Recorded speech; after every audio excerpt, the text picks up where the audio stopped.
Welcome back to the show, everyone. This is Randy Dick here on the Return on Life podcast, where it is not always about the ROI, return on investment, but the return on life. And today's guest really speaks about ROL. And I'm so excited to have Marv with me today. Marv McGuire. Marv's done some amazing things from, being in the U.S. Navy for 25 years, retired as a commander, like just so many incredible stories along the way. And then he's done many other things in life, but right now he's an incredible investor in helping people invest in multifamily properties, commercial properties, and some 850 units. So I'm just so excited to have Marv with me today. And of course, he is a happily married individual too. Marv, you've been married for how many years? Remind me again.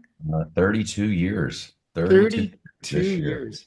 That is incredible. So with Victoria and himself, they have trans, well, transitioned to being incredible investors, but more importantly, they've helped many individuals transform their financial future through the legacy of what they're doing with Heartsill Capital. And so welcome here, Marv. Hey, thank you so much. I'm so excited to be here. I've been looking forward to this conversation for several weeks, so glad to Oh, be here. so good to have you.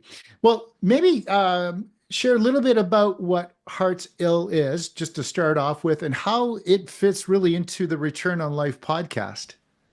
Sure. Well, Heartsill Capital Partners is a company, an investment company that my wife and I started about 24 months ago to really help, moving back, 3 or 4 years ago as a military veteran and then as a corporate sales guy.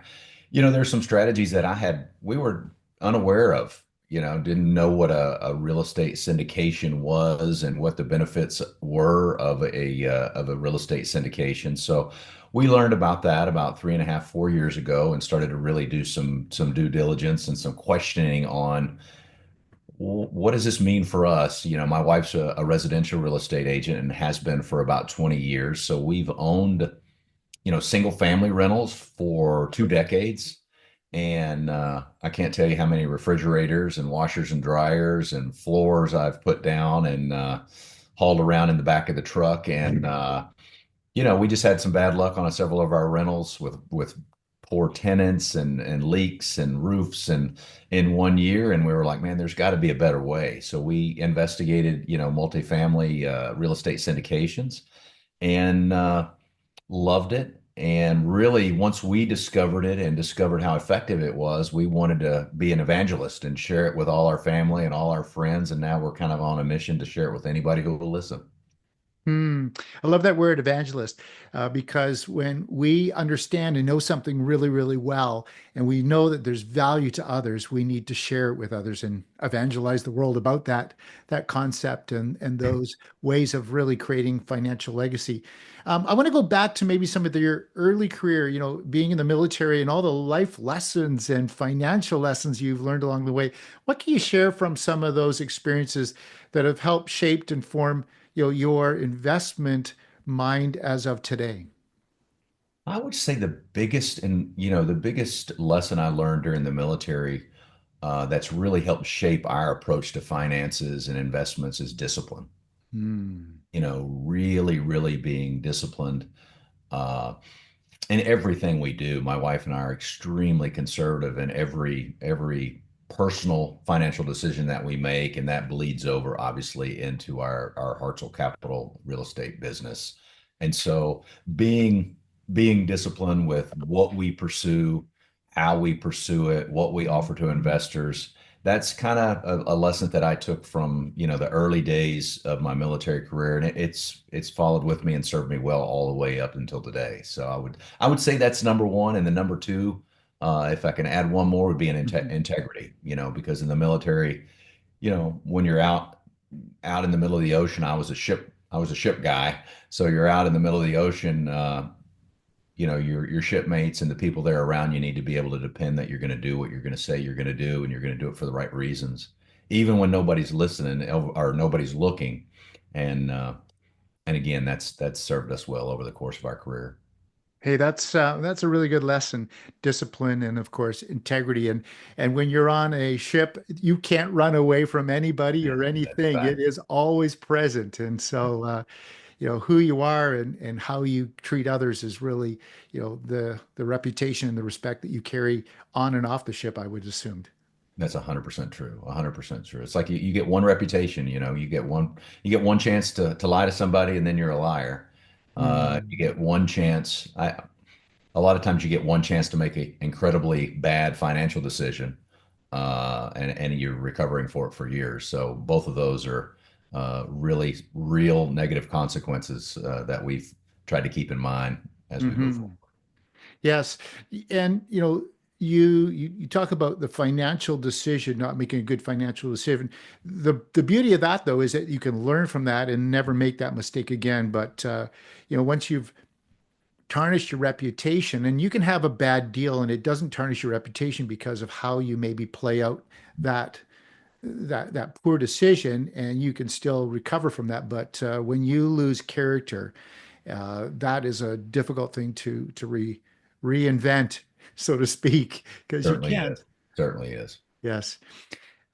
You've overcome many, many challenges along the way, like many of my listeners, but you've challenged that big C word, the cancer word, a number of times. What can you share about that has helped you with life, investing, with relationships, how you treat each and every day? I mean, that's a big, big question, but maybe share with us and the listeners of how you've overcome cancer 3 times. No, well, I appreciate that. Certainly. It is anytime I look about it and I get that question a lot. And anytime I kind of reflect on, wow, I've beaten or faced or been through whatever the right terminology is, brain cancer 3 times, it brings back a rush of emotions, appreciation, gratitude. Uh, there's always a touch of fear in there for anybody who's had cancer. You're always like, hey, is it going to come back? Am I really over? All of those different emotions. But yeah, I mean, had brain cancer the first time in 2006 and had surgery and some fairly significant paralysis that went along with that. And then had a recurrence in 2009 and spent all of 2010 on high dose chemotherapy, and then had another recurrence about 6 months after I retired from the military in November of 13, and spent the first 8 weeks of 2014 on high dose radiation, and the last 6 months of the year on really, really, again, high dose chemotherapy. So, I mean, I guess the lesson I learned from there is your attitude really makes such an incredible difference. I mean, I always tell people if you're as sick as you're going to let yourself believe you are. I mean, if you Hmm. think you're sick and you're dying, guess what? You're probably sick and you're dying. But if you look at it and say, hey, we're going to get through this. This is just, a challenge that we're being faced with. We will get through this. It's amazing what you can talk yourself into. You know, my wife is, we've been married 32 years, but she used to get this Joyce Meyer uh, magazine, and on the back of the Joyce Meyer magazine, I don't know if you're familiar who Joyce Meyer is, but she's a female kind of Christian author. And she had this scripture and it said, hey, can any one of you add an hour to your life by worrying? And so that was kind of it's Matthew 6:27, and it's become kind of my life scripture because there's so much that you can worry about every day, whether it's how are your kids doing, how's your marriage doing, how's your business doing, I don't feel good, and if you let that worry eat you up, it'll really, really slow your progress. Hmm. Hey, listeners, if you like what you're hearing here from Marv and myself, please hit the subscribe button. We're on all of the platforms, so we'd love to have you as a subscriber. Marv, the underdog theme is a really strong underdog for a really strong theme for me. And I say I'm a serial underdog. Gosh, what you have endured, I would think that you say, I have that underdog DNA, that spirit within me as well.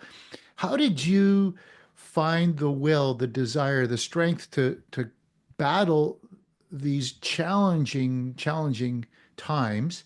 And what was the mindset? Because you talked about mindset resilience earlier on. How did you set yourself up for fighting through that? Like, what would be your thoughts, your routines that you would then lean into to help you? Well, for me, I have a strong faith. So for me, my faith in Jesus is a absolute huge critical Mm, part of who I am. yeah. So I pray every morning and I have, I try to be grateful and have gratitude for everything in my life. I've got an incredible wife of 32 years. You want to talk about somebody, I'm a huge sports fan. So you want to talk about somebody who outkicked their coverage. I outkick my coverage. I have four healthy, amazing children.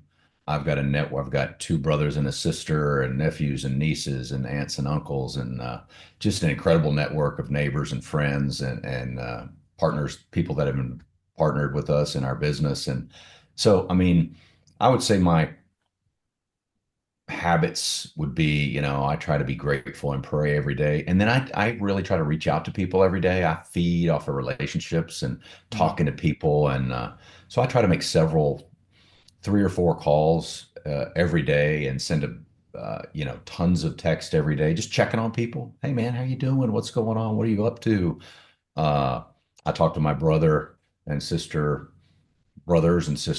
probably several times a week. And, and how that related to my journey was whenever, I got sick, we were in Jacksonville, Florida, and military family, four kids under 12 years old, mm, and no family around, like so many military families, they're in somewhere where there's not a big support network. And as soon as we got the I actually collapsed on a golf course and had a grand mal seizure.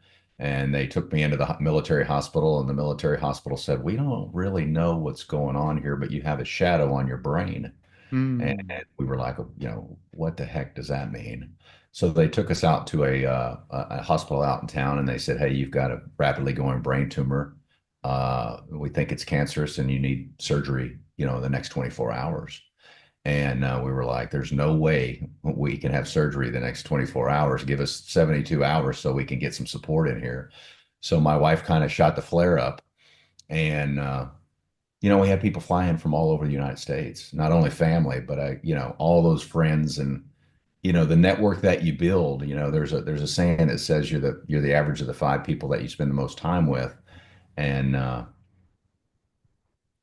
it doesn't have to be that. And that time doesn't have to be face to face in person. It's building that connection, whether it's digitally or on a Zoom call or in person. So all those relationships really helped us through it. yeah. So cool. So cool. Yeah. I'm a Christian as well. And without faith, gosh, it's an empty world. And so, we have many different followers here that some would be Christians, some would be of another faith, but it's faith, it's the spirit within, it's that thing that we feel that we have to fill that void within us that really helps us in those situations where there feels like little hope or what is next. And we need to, tap into our beliefs through faith. No doubt about that.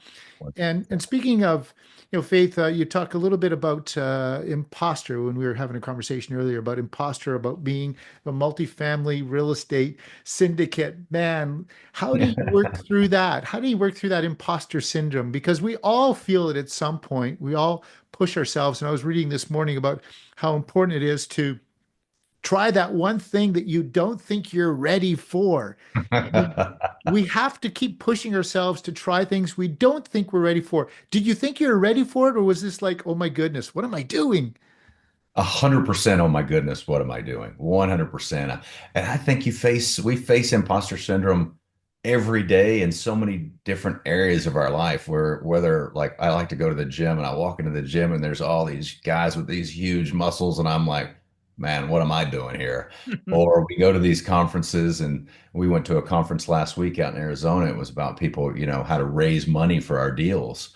And we walked into this room and there's a guy that's raised $1 billion and $700 million and 50 million. And we haven't raised near that amount of money for our deals. And it's just like, it's every area of your life, and it's a battle that you've got to fight every single day.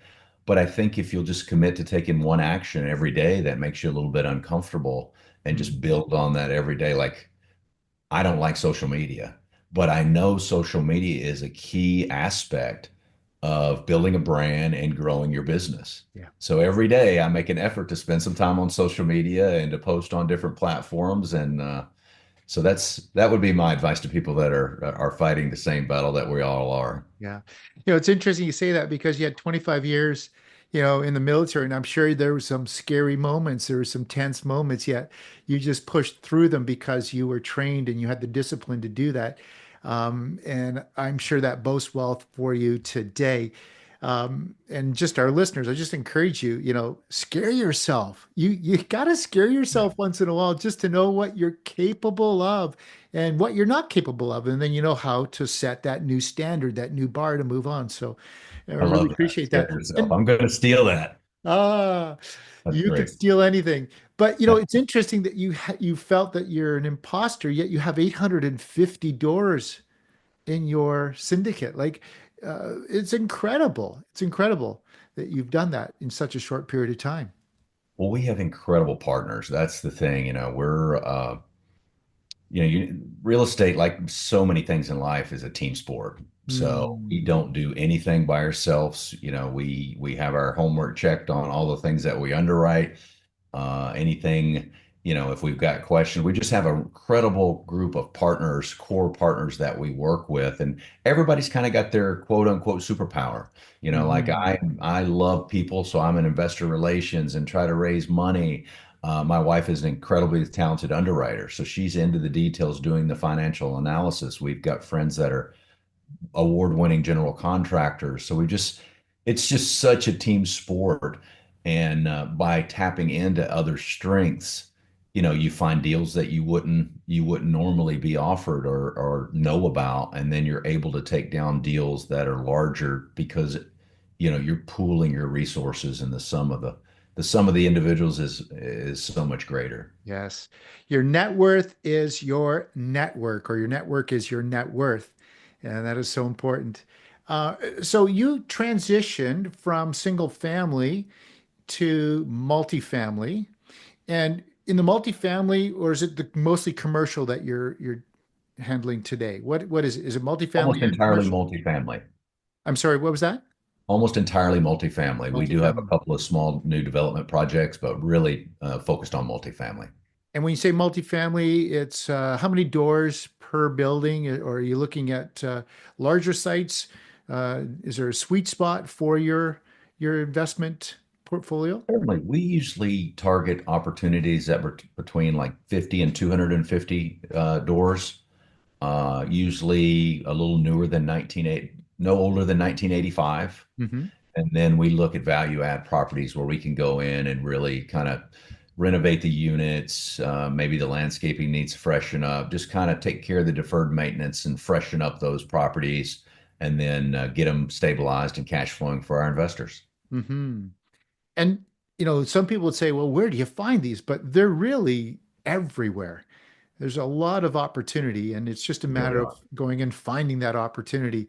I say opportunity knocks on everybody's door, but not everybody knows how to open the door or is willing to open the door. So, in So your true. case, they may not know how to open the door, and that's where you come in, I would imagine.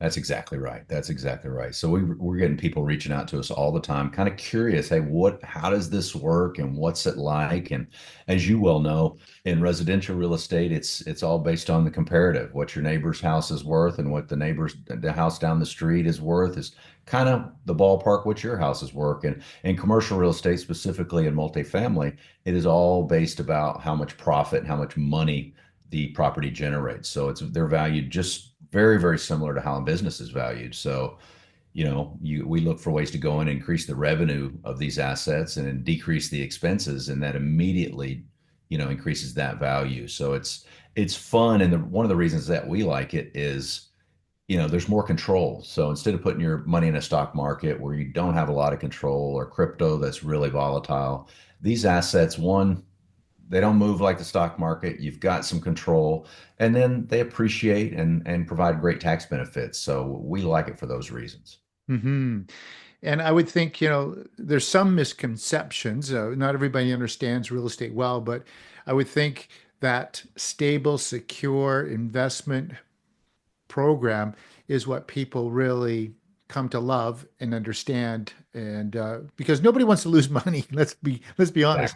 Exactly. And Exactly. we've seen and heard of far too many people, the quick rich scheme never works out or very rarely works out. And you only hear about those one or two that do work out and the balance of them don't. So this is where investing in real estate, which is what I do as well, is such an incredible way to build legacy, like generational legacy and financial legacy. Um, you've got how many how many investors do you work with on a typical purchase? So if you're finding something that's 100 units, is it dependent on the units, the size, or just who's available and who has the capital at the time? It's really on the size of the deal, to be perfectly honest with you. So, I mean, for example, last year we underwrote about 400 deals. We offered on 20 and we closed on one. So we're very, very conservative in how we approach real estate investing. So that was a $40 million deal, a $39 million deal. So, it had a higher investment threshold. That was a $100,000 investment threshold because it was such a large, we had to raise $22 million. Hmm. So typically, and then here 2 weeks ago, we closed on a 128 unit deal in Houston, Texas, and it was a $4.5 million capital raise. So that was a $50,000 minimum and far fewer investors. So it's really depends on the size of the deal. We've got currently about 500 investors in our kind of our database that are reviewing our deals um, as they come out. Yeah. Well, that's awesome. And yeah, you pick specific areas in the country, or is it just wherever there's a good buy, or are you very specific on location? No, we like to specialize. So we live in Tampa. So we look Hmm. kind of from Tampa to Jacksonville in the Florida market. Hmm. My wife is from Georgia. So we look up that I-75 corridor, that spine up through the central part of Georgia. And then whenever I was in the Navy, I spent tons of times in the Carolinas. So we look in the Carolinas and then finally in Dallas, Fort Worth, where I'm from, and then Houston, where I've got family. So, 5 or 6 markets where we have great partnerships and great kind of ties to those areas. Right on. And again, for our listeners, if you're enjoying what you're hearing from Marv and you'd like to learn more, please hit the subscribe button. We'd love to have you on one of our platforms. Hit that subscribe button today. Well, let's move on a little bit and let's talk a little bit about business mindset. And of course, you work for IBM as well, another monster big organization or company. And I'm sure you learned a lot of things there. How did you um, learn things there that you've incorporated into your investments and primarily negotiating? Because negotiating is such a key piece in some of these bigger deals. What can you take from IBM that you've brought into your investment world? I would say the thing that really, really I've brought into the investment world from corporate America is just systems and processes. Especially the large business. I started off with a very small business in corporate America, and as that company grew and was eventually purchased by IBM, uh, I saw, kind of the wild, wild west as a small business and how it was like, hey, let's do this and let's do this, and it was a lot of agility and a lot of flexibility and fun because you could really move fast towards opportunities. But then, you go into the bigger companies in IBM, and a lot of people will say, wow, you bought, you purchased or you worked for IBM when they're big blue and all the processes and all the systems and all the bureaucracy. But there's some real value to having systems and processes in place that will allow you to operate efficiently. So I think that would be the number one thing that I brought specifically from IBM, but from a broader perspective, my time in corporate America was the need for structure, the need for systems, the need for processes. you don't want to go overboard and just really be analysis paralysis and slow. But there's a place and time for good systems and good processes for sure. Right. Dan Sullivan and Benjamin Hardy read a great book on who, not how. And so we just talked about the how systems. You need the how, but it's often the who that help you with the how. And have you had any incredible mentors along the way, the who's that have really kind of either pushed your direction? Maybe they were actually aggressively pushing you a direction you didn't want to go, or that they said encouragement of a direction that have pushed you a different direction. Have you got any who's that you'd like to share on our podcast with any of the listeners? Sure, I've got three, you know. I mean, I've got my father was an incredibly hugely important mentor and impact and force, kind of a force of nature as Hmm. far as shaping who I became. So I would say he's primarily from a young age, and then maybe mentor is the wrong word, partners are better. But my wife is, from an encourager perspective, has always been just foundational for everything that we do, from raising our family to being happily married to being the one of the strongest pillars of everything that we do.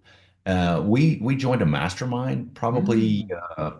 goodness, a little over 2 years ago now, from a gentleman named Rod Cleef. And he has a mastermind called Lifetime Cash Flow Academy out of Sarasota. And it really, we kind of knew how everything worked, but we joined Rod's mastermind and got connected with a mentor in that organization that really kind of put his arm around us and said, "Hey, don't make this mistake. Don't do this." The gentleman's name was John Letters, who we just still a very, very close friend. And it's just I can't emphasize the importance of having a mentor that has walked the walk ahead of you, made the mistakes, knows what works, what doesn't work, and wants you to genuinely wants you to be successful. And just having a friend like that and a mentor like that is just absolutely invaluable. Hmm. Now, did you pay for this mentorship? We did, we did, and I think continuous learning. It was an investment. It wasn't cheap, uh, but I would say continuous learning, and that's something else that we have really kind of come to appreciate in the last 5 or 6 years is you can't be afraid to invest in yourself. I mean, we invest in houses, we invest in our kids' education, we invest in experiences, but investing in yourself is just should be a priority for all of us. Right. I really appreciate you sharing it that way because a lot of people really push away from investing or getting a coach. And, anybody that has ever excelled at something has a mentor, a coach, somebody that they've paid. And it's really important that you pay because when you pay, then you actually go and play and you do the work. When it's free, I'll get to it, but you've got no investment in it. So I like the way that you shared that, Marv, where you invest in properties, you invest in real estate, you invest in this. You should be investing in yourself. And I've got a number of coaches that I pay on a regular basis, and they have coaches that they pay on a regular Sure. basis as For sure. well, and so forth, because we all need somebody to, that's either gone before us or that is going to hold us accountable. So important that people have people that they are being mentored or coached with. So I really appreciate you sharing that. Again, if you're liking this, please hit the subscribe button. We'd love to have you on the platform. Well, let's talk a little bit about lifestyle and return on life, and maybe share a little bit about the importance of lifestyle. And I know that's really important with you for various reasons, but your longevity of life and how you've struggled or pushed the struggles away with your lifestyle, I think is really important for us to hear. So maybe give us a little breakdown of what that looks like for Marv on a daily, weekly, monthly basis. Certainly. That's a great question. Great to answer it. So I guess for us, definitely includes exercise at least once a day. So typically, my wife's a big runner. She'll run and I'll walk in the morning. And then typically, late afternoon, we'll get to the gym to do a class or do yoga. So it definitely includes, physical fitness. I think is absolutely incredibly important to not only being healthy physically, but mentally, emotionally, spiritually, relationally. Uh, Diet, we follow, a vegan lifestyle, Mm. for because I believe you are what you eat. And I've had, in addition to cancer, I've had high cholesterol from my, forever, and going on a vegan diet really helped cure that and really made it cut my cholesterol in half in 90 days, which so I Wow. think uh, and then, focused work, deep work. We have periods of in the morning and in the afternoon where we try to really put the phones down and get away from the distraction and really do some deep work. And then we try to spend time together in the evenings, where we're really, it's just Marv and Victoria kind of trying to, connect and we do these we do it over coffee in the morning and kind of after dinner maybe we'll have a glass of wine and just talk about, hey, how'd your day go? And what do we have if it's in the morning? Hey, what are you going to accomplish today? And what do you have on the plate? And I think having somebody you can be intimate with and share with, and it's just such a key piece of being healthy overall. Hmm. I've got an accountability checklist, a daily accountability checklist that Love that. anybody that's in my world, I email it to them every evening at 5 o'clock. And all of the points that you just touched on are part of that accountability checklist. Even having dinner with your significant other or somebody of value is super important. I love it. And when it comes to fitness, gosh, I believe that your fitness is really your net worth as well. Hmm. And there's people that aren't fit and they do have a net worth that is sizable, but it's not something that is sustainable. Fitness equals net worth in many, many cases. At least that's what I've seen with the people that I coach and that I hang out with. But the daily accountability and all of those pieces is really important. And I send it to myself as well to hold myself accountable. So if anybody's listening and Great. they want the accountability checklist, just put in the comments accountability checklist and I'll get it out to you.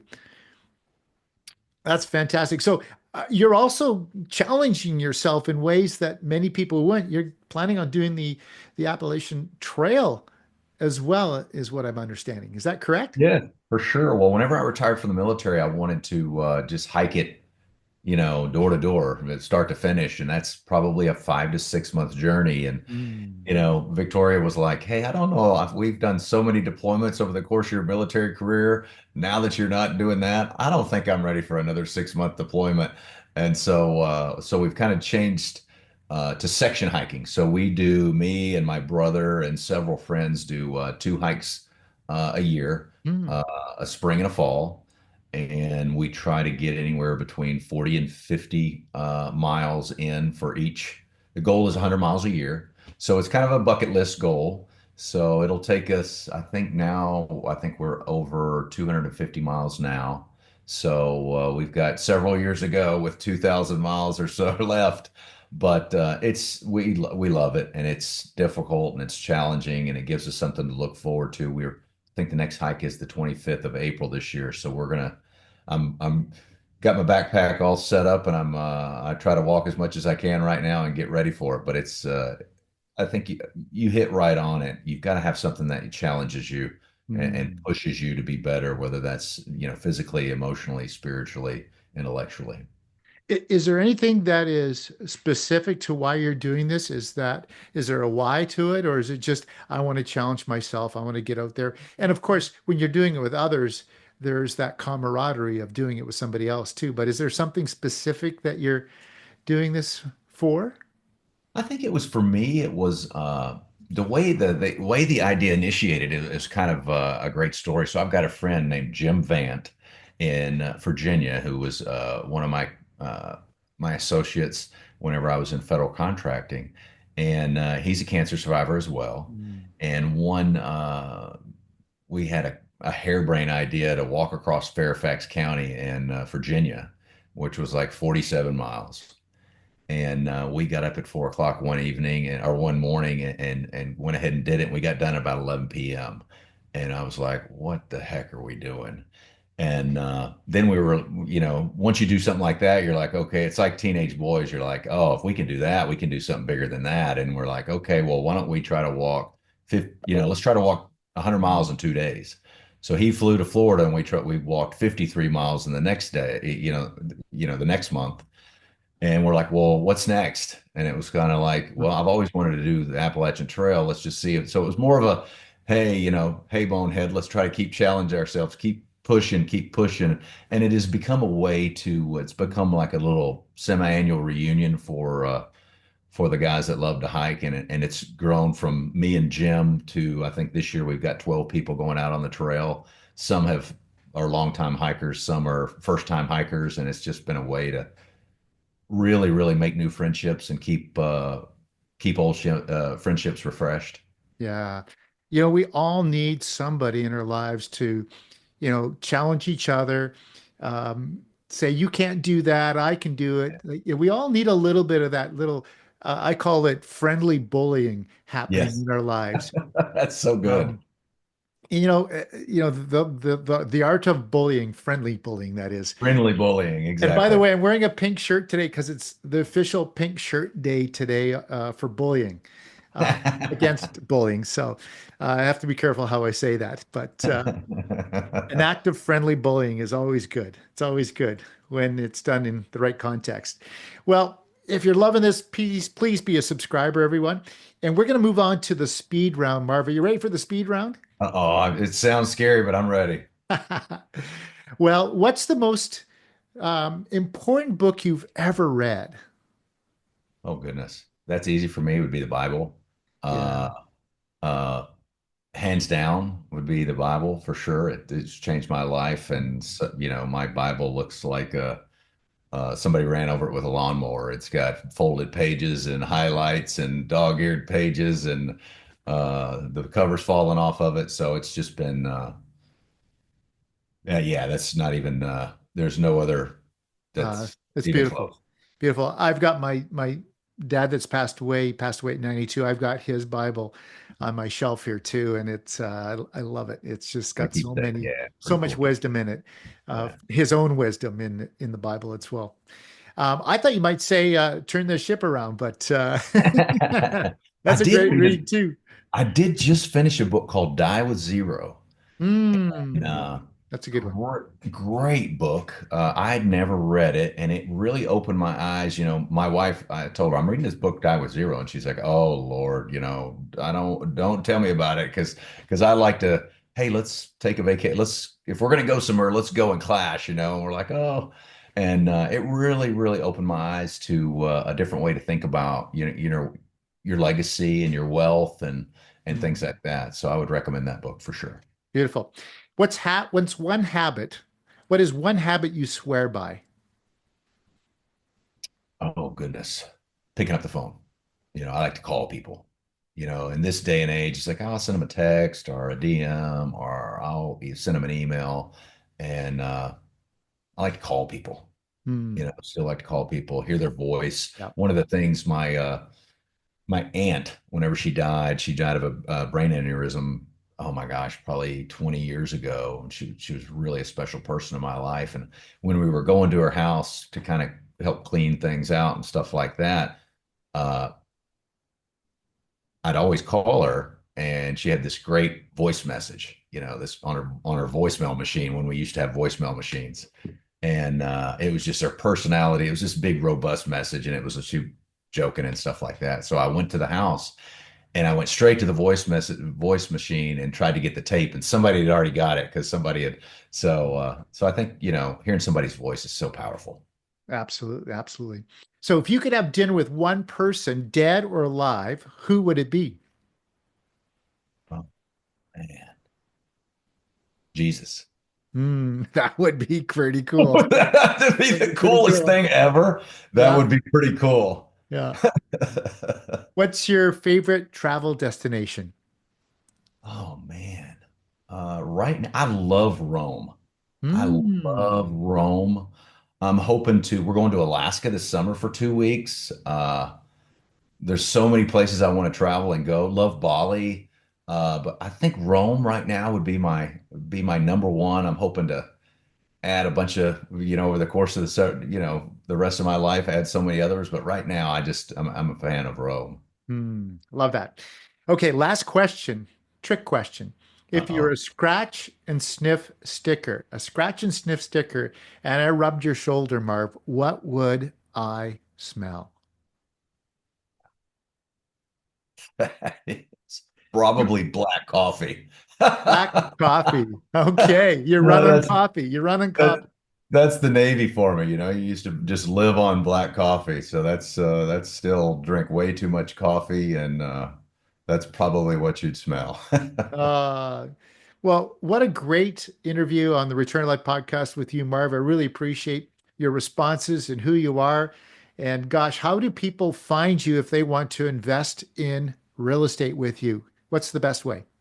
Best way is reach out on LinkedIn. I'm very active on LinkedIn, very active on Facebook. Our website uh, is, heartsillcapitalpartners.com, spelled like your heart and your chest and SILL.